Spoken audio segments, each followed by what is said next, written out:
오늘의 말씀은 민수기 11장 4절부터 9절입니다. 본문은 광야의 여정에서 이스라엘 백성들이 탐욕을 품었습니다. 욕심을 품었어요. 울면서 애굽의 시절이 좋았다고 입으로 범죄하는 이들에게 하나님은 메추라기를 보내시지만 더불어 그들을 징계하시고 그들에게 거룩을 요구하고 계십니다. 오늘은 욕심이 가진 성질과 욕심을 품는 이유, 욕심을 품을 것이 아니라 진정 우리가 품어야 할 것이 무엇인지 함께 나누도록 하겠습니다. 욕심이란 무엇인가를 가지려는 마음 혹은 부족한 걸 채우려는 마음입니다. 이런 사전적인 정의를 보면은 그닥 문제될 것은 없어 보이지요. 하지만 사람들은 늘 그것을 추구하는 과정에서 죄를 범합니다. 입술로 범죄하고 작은 욕심은 나뿐 아니라 주변에 다른 사람들에게 퍼지고 또 더 많은 욕심을 갖게 합니다. 이스라엘 공동체에서 탐욕을 품는 일이 오늘 본문에서 일어났습니다. 처음에는 그냥 소수의 몇몇 사람, 어쩌면 단 한 사람이었을지도 모르겠어요. 그 한 사람의 욕심이 이제 조금씩 퍼져나가는 겁니다. 이 작은 욕심이 주변으로 번져서 나중에는 이스라엘 자손들도 울면서 주변의 사람들이 이제 더 크게 누가 우리에게 고기를 주어 먹게 하랴 하며 원망하고 눈물을 흘리고 울지요. 처음에는 고기를 먹지 못하는 것을 불평하더니 나중에는 생선, 오이, 참외, 부추와 파와 마늘을 먹지 못하는 것으로 그들의 욕심이 더 퍼져나갑니다.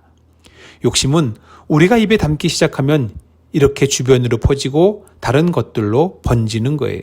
이것이 욕심이 가진 속성입니다. 욕심은 부족함 때문에 생기는 것이 아니에요. 욕심은 하나님의 은혜가 없어서 품는 게 아닙니다. 이스라엘 백성들은 아무것도 없는 광야에서 날마다 하나님이 먹이셨고 그들의 옷이 낡아지지 않고 신발이 헤어지지 않는 은혜를 입는 중이었습니다. 그러는 중에 그럼에도 불구하고 그들은 욕심을 품고 불평과 불만을 터뜨린 거지요. 욕심은 부족한 상황에서 품게 되는 것이 아니라 감사하지 않음으로 품게 되는 것입니다.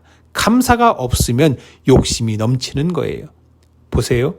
이스라엘의 광야 생활을 소개하는 성경이 출애굽기, 레위기, 민수기, 신명기입니다.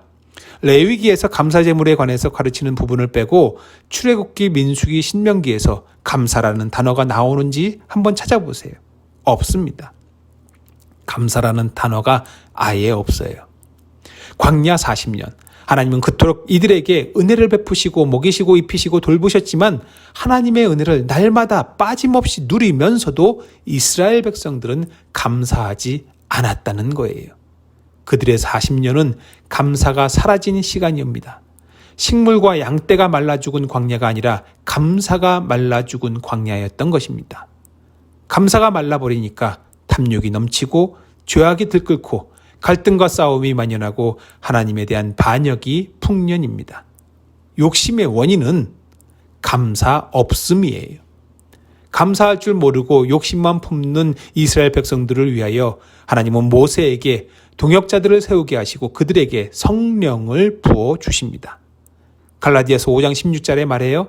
내가 이르노니 너희는 성령을 따라 행하라. 그리하면 육체의 욕심을 이루지 아니하리라. 성령을 따라 행하라. 성령이 우리를 욕심을 따르지 않도록 이끄시기 때문입니다.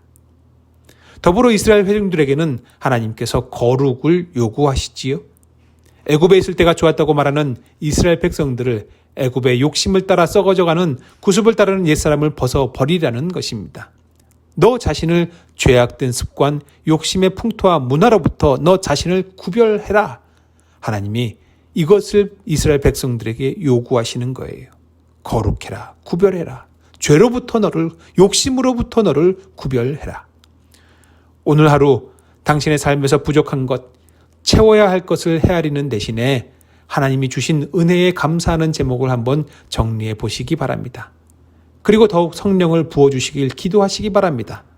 더욱 거룩한 삶을 살기 위해 벗어버려야 할, 구별해야 할 구습과 옛사람이 무엇인지 한번 고민해 보시기를 바랍니다.